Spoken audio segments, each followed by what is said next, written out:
Yo, yo, yo. Welcome to the North Shore 9 podcast presented by FanDuel. This is the NS9 postgame show powered by Brandy Brothers. I'm your host, Anthony DiNardo. This is Neil. It is 2 a.m. I quit. I'm done. It's 2 o'clock in the morning. Worst loss of the season. Just, oh my gosh. I'm It was a obviously win. happy to. What do you mean the worst loss? It was a win. Did I say loss? You I meant did. worst win. Worst win of the season. Because my word. 4 hours of just nothing happening and no one able to score in extras. What a mess of a game. We are so lucky to walk out of that with a win. Man, I'm telling you, what is it? 19 hours ago, I woke up and did a podcast. And the same day, 19 hours later, I'm doing a podcast about this. You're right. You're right. Like, it goes into extras. And again, like, I'm not wanting the Pirates to lose, but I wanted this game to end. And no one wanted to score until finally Nick Gonzales goes and drives in the game-winning run in extras here. And the Pirates walk away with this with a 3-2 victory against the Padres. And as mentioned, it is 2 o'clock in the morning. Let's make this quick, Neil. People, if you want some sandwiches, get the hashtag raise it in the comments. We'll get those out to you as quickly as possible so we can all go to bed. How are there people up for this? Like we're contractually obligated to be here, but like these people are. I mean, I tweeted, and it was like an hour ago when I tweeted as well. I was like, "Who's still up with us?" And people are, and everyone's like, "Unfortunately, I am. I don't know why." and I feel you. I understand. I mean, yeah. I mean, I feel like this win would hit like. If the Pirates were in it, like if this, not even in a playoff spot, like in the race, this would be like a special post game. I feel like we slogged through 4 hours and like you fought and you got out of it and you came out with this huge gritty win against a team you'd be competing for the playoff spot. And instead it's like, we're still 7 games out. Well, we're still so far away. Yeah. Yeah. Well, again, I don't know if that's really what matters at this point in time, but still playing good baseball does matter. And it starts with Braxton Ashcraft today.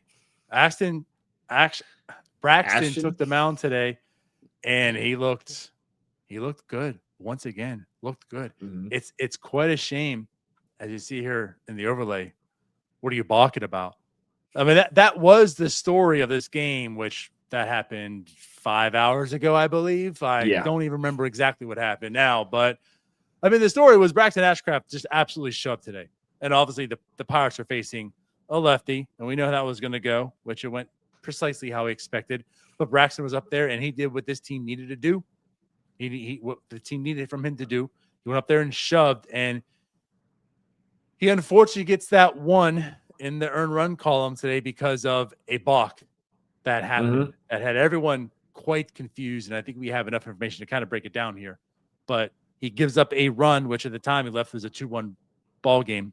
Pirates in the lead. But that was like the blemish, and it was self-imposed because of a balk, kind of a weirdish rule in baseball. And he was pissed. Yeah. I mean, rightfully so. I mean, I get the rule where you have to declare before each at bat.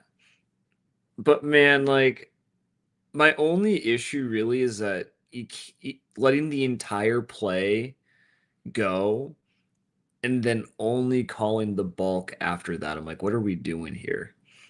That's my only thing. I feel like it should be pretty self-explanatory that you do that immediately. I've never seen a balk called that late. Never in my life. So, of course, we're talking about this behind the scenes in the chat.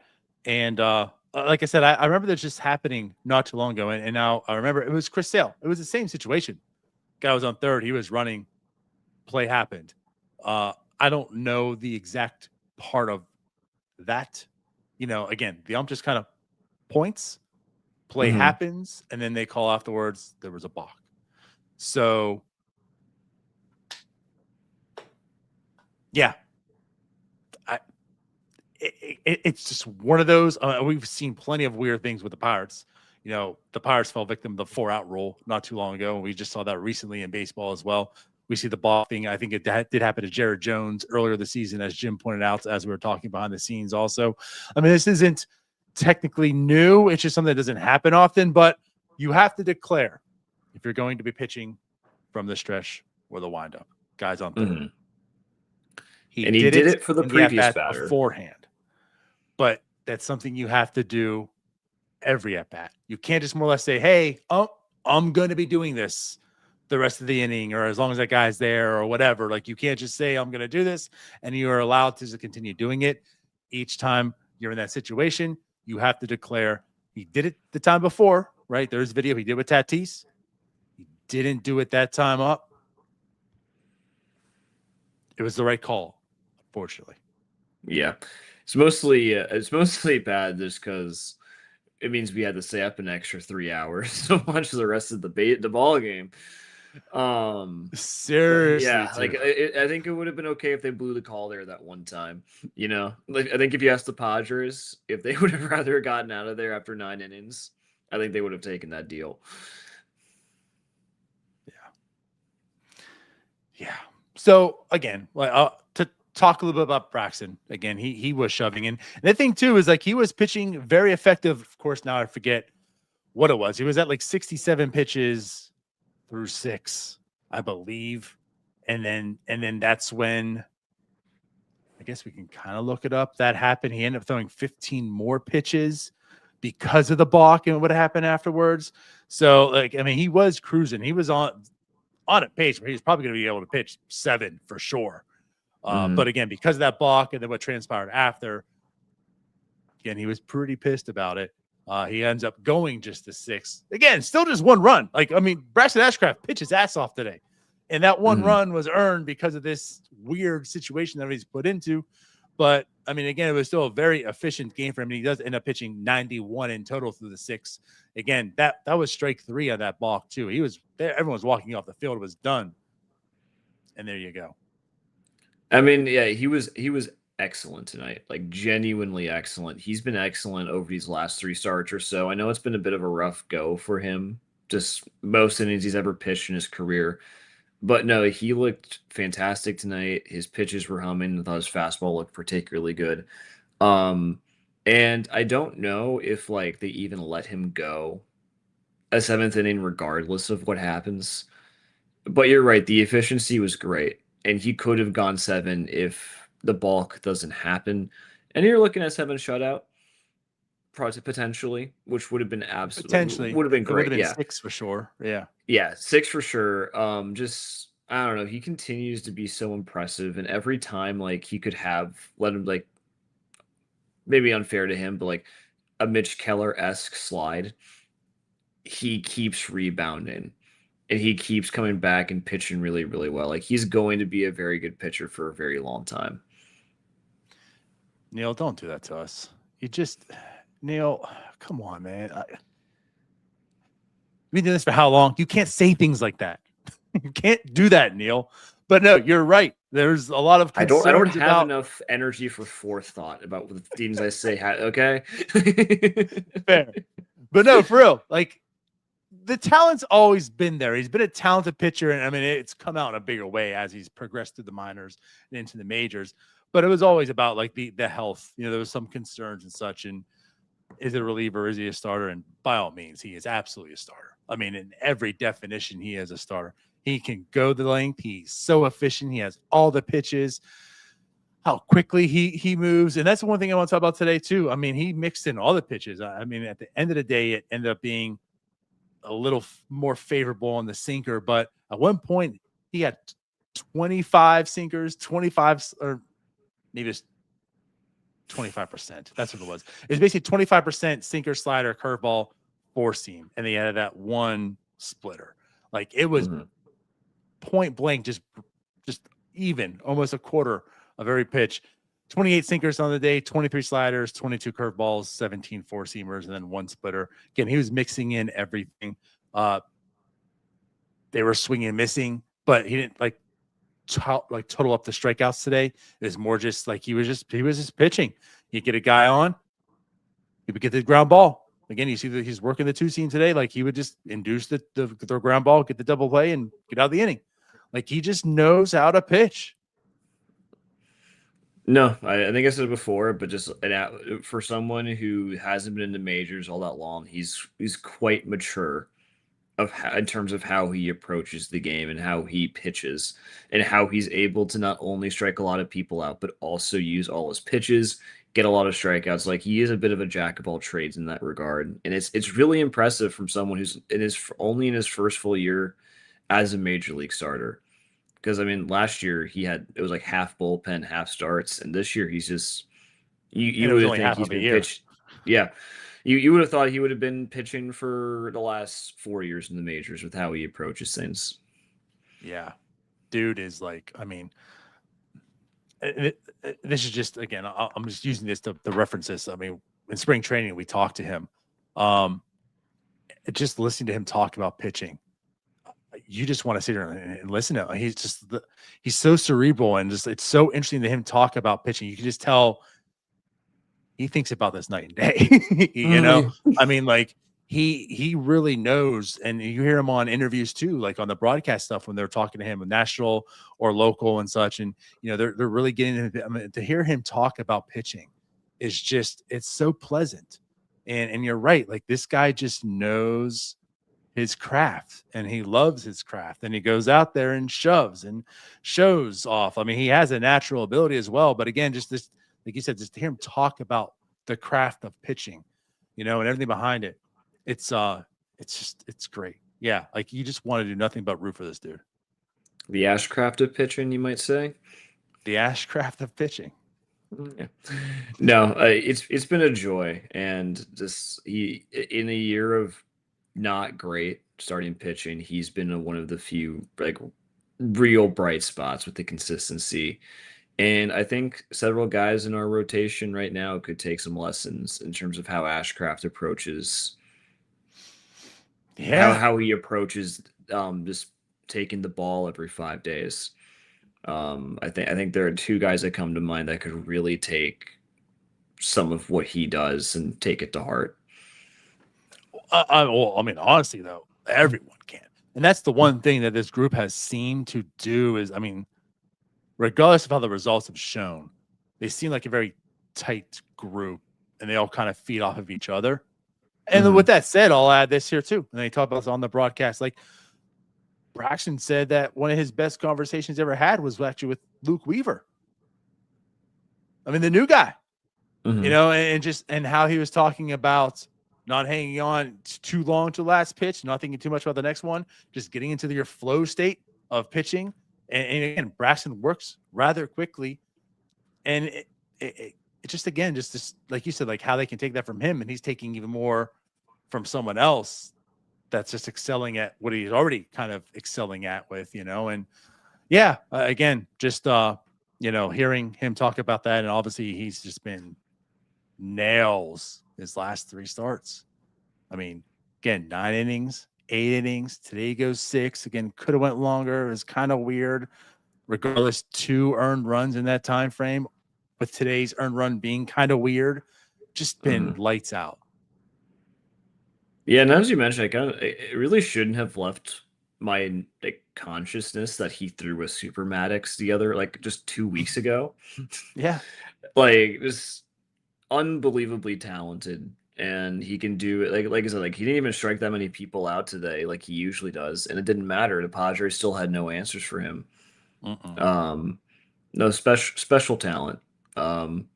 Probably my favorite Pirate to watch this year, I gotta say. Just in terms of expectations and how they performed and the consistency of it all. He's probably up there with like a Lau, but definitely my favorite pitcher this year. He's definitely up there.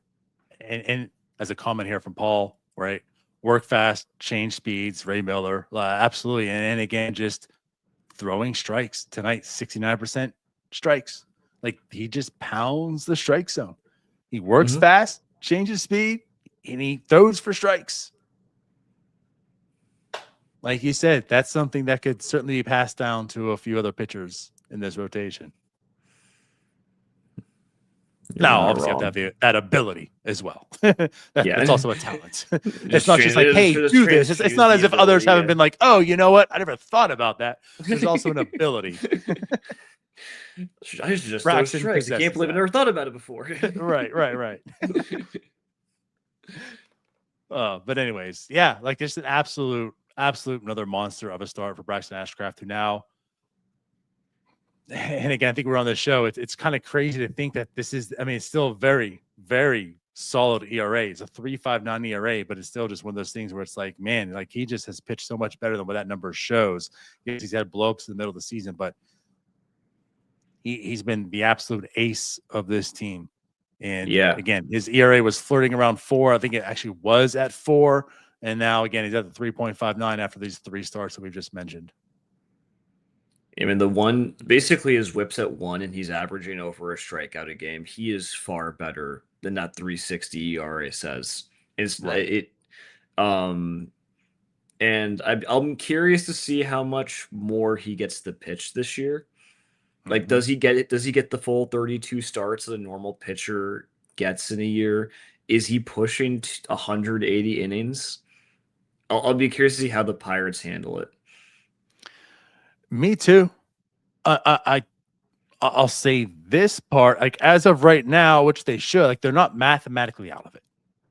No. They shouldn't be waving a white flag and saying they're going to shut people down.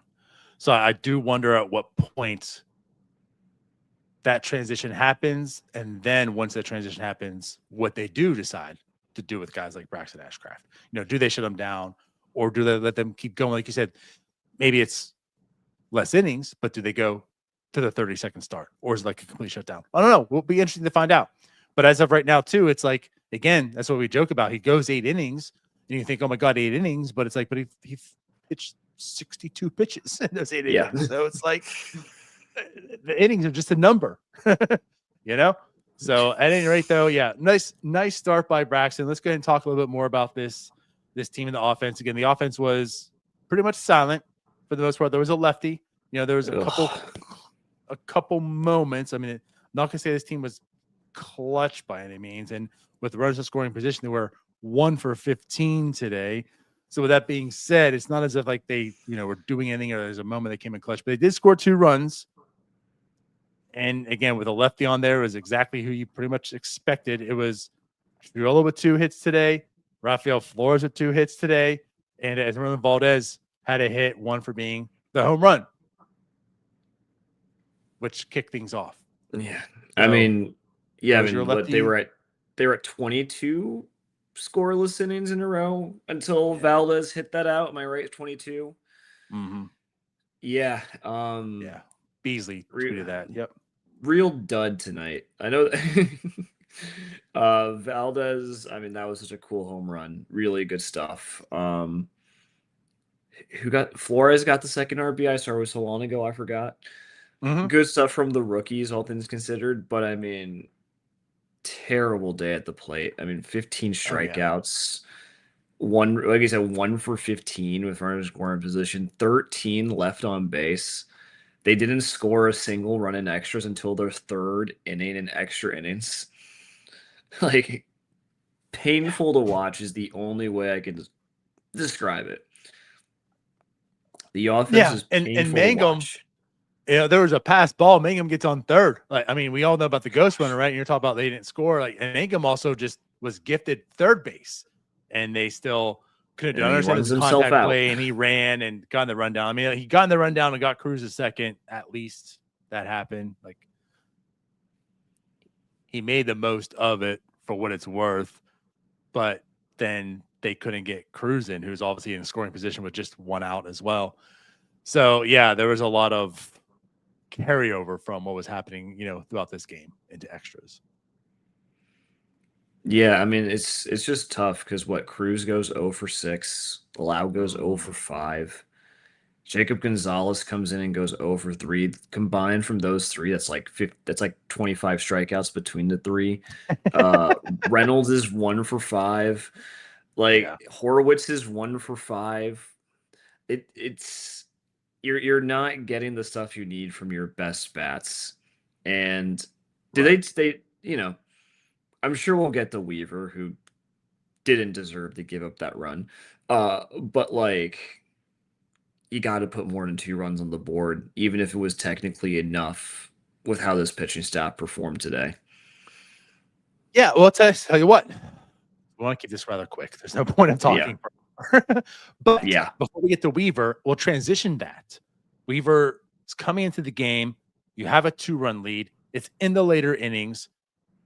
This bullpen has been, we talk about nails. This bullpen has also been nails since the deadline, since it's been revamped. Let's start with, because it's been a topic of discussion of late, the substitutions. They take Esmerlin out. They put in Billy Cook. Any thoughts of that? I don't care. I mean, like, I know people were upset about that in the 9th inning, but like, Valdez is going to strike out against Mason Miller. It's going to happen. He's a big strikeout guy. I don't mind. Chase the defense where you can get it. Okay. Yeah, I want to say too, like, I don't mind. I know we joked because, again, it's the Pirates. Was like, it's, this is coming down to Billy Cook, right? and the extras. And like, it basically did. They put in Jake Mangum. You just knew how it was going to play out, and people are going to go wild. But I don't have much of an issue with that as other things that have happened like this past week or so. You're up, you put in the defensive replacement. Again, the bullpen has been nails. Weaver comes in, he gives up the runs. It does go into extras. It happened. It happened. Now, like you said, like what you mentioned too, I don't know if Esmerlin's coming up and doing anything anyways with Mason Miller there. Like, I don't think it changes much. And this is where I have a problem too, where, people put so many losses on like Don Kelly. To say Don Kelly, now they didn't lose the game, but loses his game because of that replacement. You're also just assuming Esmerlin wins the game there, where there's a very good chance he does nothing anyways. But regardless, I don't have that much of a problem with today in that substitution. Yeah. What was the one that was really egregious? I forget. There was one like, well, we were talking about the Davis one. We were on that Flores. When Davis Davis. This is much more justifiable than taking out Flores for Davis. I agree. But yeah, I mean, but like, and I guess the defense didn't really matter all that much, because when we get down to Luke Weaver's inning, it's like the dinkiest ground rule double I think I've ever seen hit in a professional baseball setting, followed by an 88-mile-an-hour single up the middle. Like, it was. There was some sort of combine that with the balk, and there was some sort of fate about getting us to 2 a.m. talking about this team, because like the Padres were miserable on offense tonight. That Luke Weaver inning was not a good offensive inning from the Padres, I don't think. Like, I mean, it was a good piece of hitting by Cronenworth. I'll say this, like, to just take what you're giving, get the single. But that Cronenworth was doing everything he could to just wreck the Pirates tonight. Yeah. Ground rule double was ridiculous. So I thought Weaver was good. I mean, until he started walking people. He kind of unraveled a little bit after the single. But I guess a little bit positive. The bullpen is incredible right now. Well, they had the 2 outs, then couldn't get it out. They put in Mason Montgomery. Mason Montgomery finishes. He gets the 3rd out, comes back out, shuts him down, gets his team into extras. So here's the thing: they ensured it went to extras. They didn't lose the ball game. We already talked about what the Pirates were doing in extras. The Padres, I mean, they went back-to-back innings. They have the guy on second. They led off back-to-back extra innings, popping up a bunt to the first baseman. So like, they were doing everything they could to also lose this game. They weren't trying to win it. They were doing whatever they could to. Both teams were pirating. They were doing what they could to try to lose the game into extras until Nick Gonzales finally got that RBI and the game ended. But also, as you mentioned, to kind of wrap this up, like, yes, I mean, they don't win this game if this Pirates bullpen isn't also shutting down the Padres offense to have Nick Gonzales win the game. It was an experience, as it always is. Now, Kirby Yates has been very good. And then, of course, the experience. Yohan Ramirez comes in and gives us an experience, but he shuts them down too. 3 strikeouts from Yohan. I mean, yeah. I'm not sure how. No. I was just dinking them into the dirt, and the Padres kept them swinging at it for God knows what reason.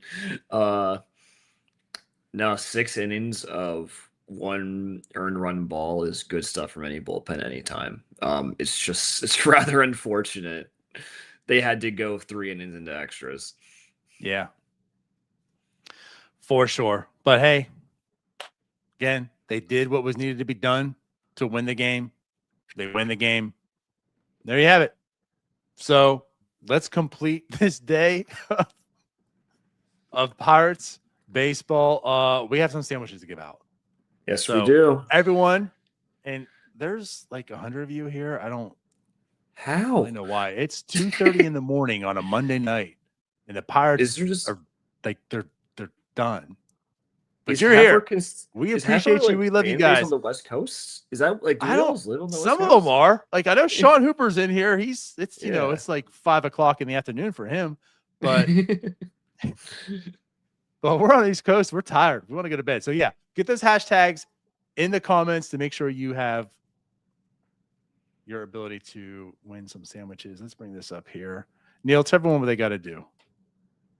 Gotta get your email sent over to northshore9@gmail.com. It's associated with your Permanente Brothers account if you win. And then we will get you your sandwiches. That's right, baby. You also need to like and subscribe, join our Discord, follow us on socials, download the app, do all the good stuff. There it is. And our very first winner. And again, email us at northshore9@gmail.com. Of course, those are all letters, no numbers in there. The first winner is the Steel 25. Congratulations. You're getting 2 sandwiches. Send us that email address. Your email, or send us that email address associated with your Permanente Brothers app. We'll get those sandwiches out to you. And for our second winner of the night, early morning, Tuesday now, it is Jaron Denham. Jaron Denham. So you might be right. Give us his emails. We'll get these sandwiches out to you guys. And with that said, I think we're done. Yeah, let's go to bed. I was going to get my NCAA game in tonight. That ain't happening. No, not a shot. We love you all. We appreciate you all. We'll see you in like 4 more hours for game 2 of this series on the West Coast. Bye-bye. You ready for Bucko Brew tomorrow? We have to do another one. No. I want to go to bed. I've been up since 7 podcasting. I'm going to end at 2:30 podcasting. We'll see you guys later. Good night. All right, that wraps up this episode of North Shore 9. Thanks so much for tuning in. Whether you're listening on the podcast or catching us on YouTube, if you enjoyed the show, please give this video a thumbs up and don't forget to hit that subscribe button if you haven't already. It really helps us grow. And if you're listening on the podcast, a quick review goes a long way in helping others find the show. Plus, be sure to tell a friend about us. There's always room for more here in the NS9 community. And for those looking to support us a little more, consider joining our Patreon, become an MVP member, and get exclusive perks while helping us continue to bring you more of the Pirates content you love. Thanks again for all your support, and let's go Bucks.